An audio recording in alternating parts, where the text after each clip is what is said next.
Il est donc l'heure maintenant d'accueillir notre grand témoin. Bonsoir Michel Houellebecq. Vous êtes une salope et vous êtes une putain. Bon, il va faire un peu de tôle. Je peux pas lui faire de mal. Ah oui. Écrivain raté, destin raté. Comme j'aime ce mot, raté.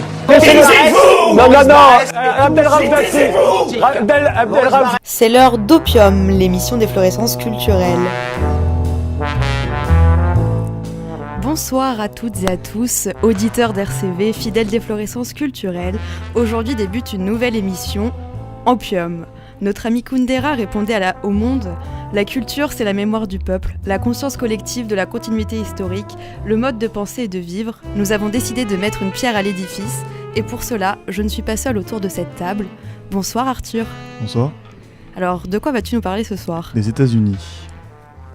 Nous avons aussi Léo. Léo, bonsoir. Bonsoir.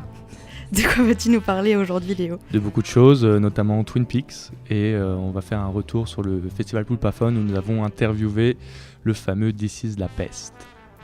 Nous avons aussi une voix féminine qui m'accompagne ce soir, Salma, bonsoir. Bonsoir. De quoi vas-tu nous parler ? D'un sujet assez délicat pour le coup, il s'agit de féminisme. On a hâte d'entendre ça, et Valentin qui conclut ce tour de table. Bonsoir Valentin. Bonsoir Justine. De quoi vas-tu nous parler ce soir ? Ce soir, je vous parlerai de Blade Runner 2049. Eh bien, c'est parti pour Opium, votre nouvelle émission culturelle, d'efflorescence culturelle, sur RCV. Alors Arthur, tu vas nous parler, je crois bien, d'humour. Oui, je vais essayer en tout cas. Eh bien, Arthur, nous t'écoutons. Alors, bonsoir tout le monde. Aujourd'hui, je vous parle des États-Unis. Donc il y a une semaine, je quittais la France, pays où les activistes politiques russes en exil brûlent les banques, pour les États-Unis, pays où c'est un peu pas terrible en ce moment. C'est en tout cas ce que m'ont dit mes amis là-bas quand je leur ai dit que je venais les rejoindre. On s'excuse d'avance pour ce qui s'y passe, enfin après, t'es blanc, ça devrait aller. Qu'importe, me voilà dans un avion en direction du pays des braves et des pigargues à tête blanche. 15 heures de vol et me voilà en Californie, fief des géants du web, le bon élève avec le dernier iPhone plein aux as de la classe hétéroclite que sont les États-Unis. Ouais, sauf que Jesus fucking Christ, le bon élève est en feu. Un incendie sans doute déclenché par la tension intenable dans le pantalon de Weinstein. D'ailleurs, Pavlansky, si tu pouvais clouer les couilles de sport au lieu d'Étienne la prochaine fois, ça en arrangerait beaucoup. Enfin, les incendies sont au nord, je suis au sud, jusque-là tout va bien. On a juste l'impression de fumer sous cloche avec toute la fumée, mais tout va bien. Et en fait, on voit les effets de la sécheresse un peu partout, avec des lacs dont le niveau descend plus vite que la popularité de Monsieur Macron. En passant à côté d'un de ces lacs, mes amis archéologues font presque tous les mêmes remarques. C'est dans ce genre d'endroit que tu trouves plein de corps. Si on débutait les fouilles ici, on résoudrait un paquet d'enquêtes. Et mon ami prof de latin en Arizona, et archéologue depuis maintenant presque 10 ans d'ajouter, je suis trop triste, j'ai encore jamais découvert de restes humains.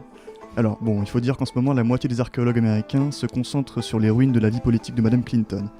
Certains disent avoir trouvé les vestiges oubliés du grand gâchis que fut sa piètre campagne, mais ce ne sont que des rumeurs. Bref, les États-Unis, je vais pas vous mentir, j'en suis amoureux. Je veux y habiter, et ce pour plein de raisons. La musique, le cinéma, les voyages, les voitures, les bécanes, mes potes et j'en passe. Mais clairement, le rêve est passé. Route délabrée, nature profanée, climat déchaîné, droits civiques bafoués. Les jours de gloire sont derrière eux et ça se fait sentir même en Californie. Je n'imagine même pas ce que c'est au fin fond de la Floride. Bon là je prends un exemple un peu extrême parce que pour continuer la métaphore de la salle de classe, la Floride c'est un peu le fêtard drogué au fond de la salle qui essaie désespérément de se remettre de la cuite de la veille et on est mardi. Ça m'a honnêtement inquiété. On aurait pu penser que les 2 mandats du premier président noir de leur histoire allaient amener des changements durables, mais c'était sans compter sur le premier mandat de son successeur, pour le coup aussi orange qu'un ciel breton après le passage d'un noir irlandais.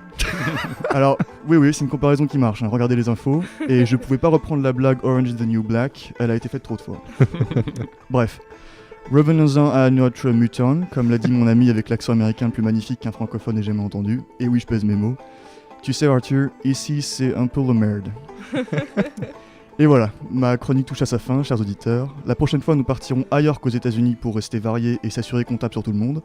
Cependant, rassurez-vous, si votre truc c'est les Dodge aux pneus plus larges que la liste des crimes commis par la CIA et les couchers de soleil sur la baie de San Francisco, je reviendrai en janvier avec un autre épisode spécial USA, puisque je pars fêter le nouvel an dans le Colorado avec des amis. Alors non, je suis pas pété de fric, ça manque juste à mes amis ricains d'avoir un Français à humilier et rabaisser, donc ils se cotisent pour me payer le billet. D'ici là, j'évalue à, disons, 54 le nombre d'énormités prononcées par M. Trump en discours officiel et 100% le risque de guerre nucléaire. D'ailleurs, Monsieur le Président, si vous pouviez attendre que les fêtes de fin d'année soient passées pour faire mumuse avec le mallette où est inscrite en lettres rouges Big Bang Bitches, ça serait super sympa de votre part. Ah, les gosses. Bon, ça donne envie d'aller en Amérique tout ça, Arthur. Ça reste un très beau pays.